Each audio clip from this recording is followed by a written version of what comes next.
우리 함께 사도신경으로 우리의 신앙을 고백드리겠습니다. 나는 전능하신 아버지 하나님, 천지의 창조주를 믿습니다.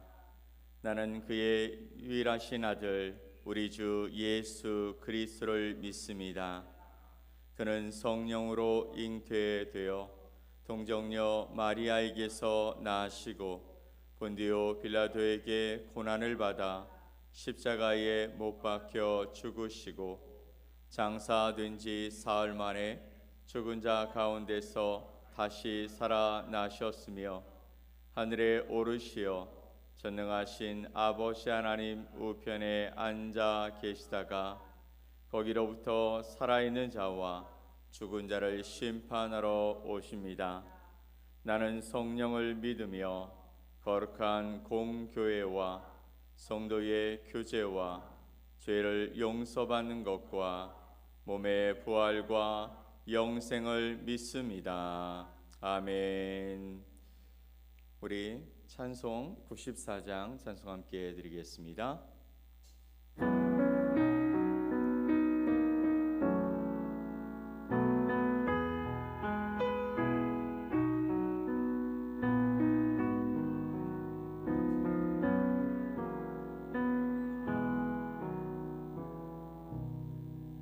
주 예수보다 더 귀한 것은 없네. 이 세상 무기와 바꿀 수 없네. 영축을 내 대신 돌아가신 그 놀라운 사랑 잊지 못해. 세상 즐거움 다 버리고 세상 자랑 다 버렸네. 주 예수보다 더 귀한 것은 없네. 예수밖에는 없네. 주 예수보다 더 귀한 것은 없네. 이 세상 명예와 바꿀 수 없네. 이전에 즐기던 세상 일도 주 사랑하는 맘 빼지 못해. 세상 즐거움 다 버리고 세상 자랑 다 버렸네. 주 예수보다 더 귀한 것은 없네. 예수밖에는 없네. 주 예수보다 더 귀한 것은 없네. 이 세상 행복과 바꿀 수 없네. 유혹과 핍박이 몰려와도 주 섬기는 내 맘 변치 않아. 세상 즐거움 다 버리고 세상 자랑 다 버렸네. 주 예수보다 더 귀한 것은 없네.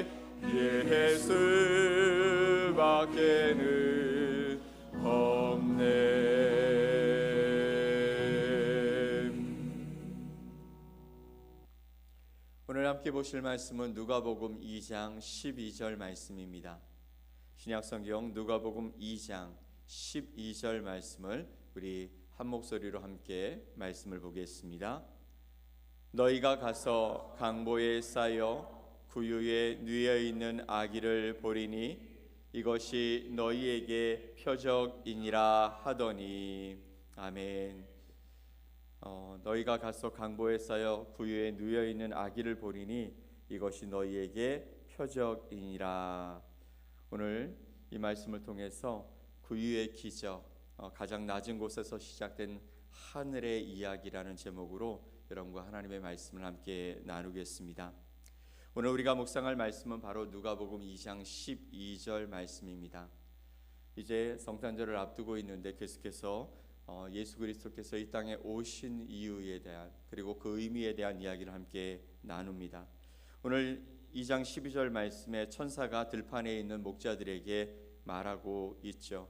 너희가 가서 강보에 쌓여 구유에 누워 있는 아기를 보리니 이것이 너희에게 표적이니라. 천사가 들에 있는 목자들에게 말한 것입니다. 이 장면을 한번 상상해 보십시오. 우리가 보통 표적이라고 하면 좀 웅장하고 눈길을 사로잡는 무엇인가를 기대하게 되어집니다. 우리가 하나님 앞에 기도하면서 하나님께서 주시는 응답을 우리가 생각해 보면 작은 것보다는 조금 더 큰 것을 기대하기도 합니다. 그런데 하나님께서 보여주신 이 표적이라는 것은 웅장한 궁전이나 또 화려한 성전도 아니었습니다. 대신 그것은 가축들이 먹는 먹이통, 곧 구유였습니다. 예수님의 이야기는 바로 세상에서 가장 초라하고 가장 낮은 자리에서 시작되었다라는 것이죠. 구유라는 장소에서 시작된 이 이야기는 우리의 생각과 기대를 뛰어넘는 하나님의 놀라운 메시지를 우리에게 전해주고 있습니다. 바로 겸손과 은혜이죠. 그렇다면 이 구유에 누인 아기인 예수 그리스도가 이 땅에 오신 것, 그것이 우리의 삶에 주는 영적인 교훈이 무엇일까요? 오늘 그것을 세 가지로 함께 여러분과 나눠보려고 합니다. 첫 번째 교훈은 초라한 구유에서 태어나신 구원자 겸손의 왕 예수님에 관한 이야기입니다. 여러분, 구유는 어떤 것인지 여러분이 상상하실 수 있으시겠죠? 구유는 짐승들이 먹는 먹이통입니다. 그렇게 초라한 도구이죠. 그곳은 당시 사람들조차도 피하고 싶어했던 가장 낮고 초라한 자리였습니다. 하지만 우리의 구원자 예수 그리스도께서는 바로 그곳에서 태어나셨다라고 말씀하고 계시는 것이죠. 빌립보서 2장 6절로 8절 말씀을 보면 이렇게 말씀하고 있습니다. 우리 함께 읽어볼까요? 그는 근본 하나님의 본체시라 하나님과 동등됨을 취할 것으로 여기지 아니하시고 오히려 자기를 비워 종의 형체를 가지사 사람들과 같이 되셨고 사람의 모양으로 나타나사 자기를 낮추시고 죽기까지 복종하셨으니 곧 십자가에 죽으심이라. 아멘. 그는 하나님과 같은 본체시라고 말씀하십니다. 그러나 하나님과 동등됨을 취할 것으로 여기지 아니하시고 자기를 비워 종의 형체를 가지사 사람처럼 되셨다라고 말씀하시죠. 사람의 모양으로 나타나서 자기를 낮추시고 죽기까지 복종하셨으니 곧 십자가의 죽으심이라라고 말씀하십니다. 예수님이 오신 그 끝은 십자가의 죽으심으로 귀결될 수 있습니다. 그런데 그 처음 오심은 바로 동물들이, 짐승들이 먹는 구유통, 먹이통에 태어나셨다라고 말씀하고 있는 것이죠. 여러분, 세상의 왕들을 한번 생각해 봅시다. 그들은 권력과 영광 그리고 세상 사람들의 존경을 원합니다. 그러나 예수님은 다르셨습니다. 하나님이신 그분께서는 스스로 자신을 가장 낮은 자리에 내려오게 하셨습니다. 우리를 섬기시고 우리의 죄를 대신 짊어지시기 위해 겸손의 왕으로 이 땅에 오신 것입니다. 이 예수님의 모습을 통해 우리는 배울 수 있게 되어지는 것이 있습니다. 바로 우리에게 보여주신 겸손의 모습, 세상을 사랑하셔서 세상의 가치관과 교만을 내려놓고 주님 앞에 나아가서 그분을 바라보며 나가야 할 온전한 모습이 바로 예수님의 그 겸손의 모습에서 찾아볼 수 있게 되어지는 것입니다. 우리도 우리의 삶을 생각해 봅시다. 조금 다른 사람보다 나은 것처럼 보여지면 그들을 조금 밑으로 보는 경향들이 있습니다. 우리가 가진 것이 많으면 가진 것이 없는 사람들을 향해서 우리가 가지는 마음들이 있습니다. 우리가 좀 잘 배웠고 높은 자리에 있으면 무엇인가 그들보다 낫다라는 생각이 우리 안에 드는 교만한 마음들 아닙니까? 그러나 예수님은 이 땅에 오실 때에 그 모든 것들을 다 내려놓으시고 겸손과 또 사랑으로 이 땅에 오신 줄 믿으시기 바랍니다. 두 번째 교훈은 바로 구유라는 표적이죠. 이 구유는 어떤 것입니까? 구유라는 것은 우리와 가까이 계시는 하나님의 모습을 상징적으로 보여주는 것입니다. 예수님이 탄생하신 이 자리인 구유는 하나님의 사랑이 얼마나 우리와 가까이 있는지를 보여주는 상징적인 의미인 것이죠. 천사가 목자들에게 주신 표적은 구유에 누인 아기였습니다. 이 표적은 하나님께서 더 이상 높은 하늘에만 계신 분이 아니라 우리와 함께 하시기 위해 이 땅에 내려오셨다라는 것을 의미하는 것이죠. 히브리서 4장 15절 말씀을 보면 이렇게 말씀하십니다. 우리에게 있는 대제사장은 우리의 연약함을 동정하지 못하실 이가 아니요 모든 일에 우리와 똑같이 시험을 받으신 이로되 죄는 없으시니라. 아멘. 우리에게 있는 대제사장은 우리의 연약함을 동정하지 못하실 리가 아니요 모든 일에 우리와 똑같이 시험을 받으신 이다라고 말씀하고 있는 것이죠. 우리처럼 우리와 가까이 하기 위해 사람의 몸을 입으시고 또 그 몸을 입고 살아가시기 때문에 우리의 연약함을 알고 계시고 우리의 아픔을 알고 계시고 우리의 고통을 알고 계시고 우리가 당하는 모든 그 고통 속에서 우리가 어떻게 생각하고 살아가는지 알고 계시는 분이시기 때문에 우리의 삶에 우리를 위로하시고 우리의 곁에 함께 계실 수 있는 분이라 말씀하시는 것입니다. 예수님은 구유에서 시작하심으로 가장 낮고 연약한 자리로 내려오셨습니다. 그분은 우리의 아픔과 고통을 아시는 분이십니다. 그분은 우리의 모든 연약함 속에서 우리와 함께 하시는 하나님이신 줄 믿으시기 바랍니다. 여러분, 하나님께서 멀리 계시다고 느껴질 때가 있지 않으십니까? 그러면 구유에 예수님을 기억하십시오. 그분은 지금도 우리의 삶 가운데, 우리의 일상 가운데 가장 낮은 자리에서 우리와 함께 하시는 분이시기 때문입니다. 세 번째는 이런 것입니다. 표적을 바라볼 때 주어지는 은혜가 도대체 무엇일까? 우리가 구유에 누이신 예수 그리스도를 바라볼 때 우리에게 주어지는 은혜가 도대체 무엇일까? 그것은 바로 우리에게 은혜와 기쁨이 시작되어진다라는 것이죠. 천사가 목자들에게 표적을 전했을 때 목자들은 그 말을 듣고 바로 구유에 누이신 아기를 찾아갔습니다.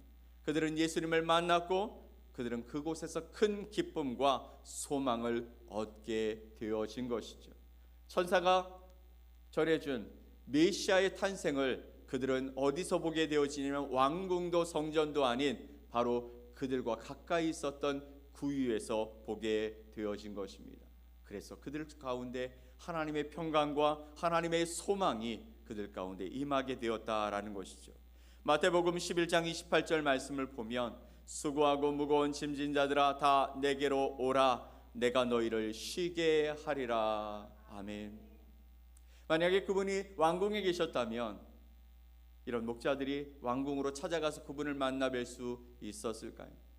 그렇지 못했을 것입니다.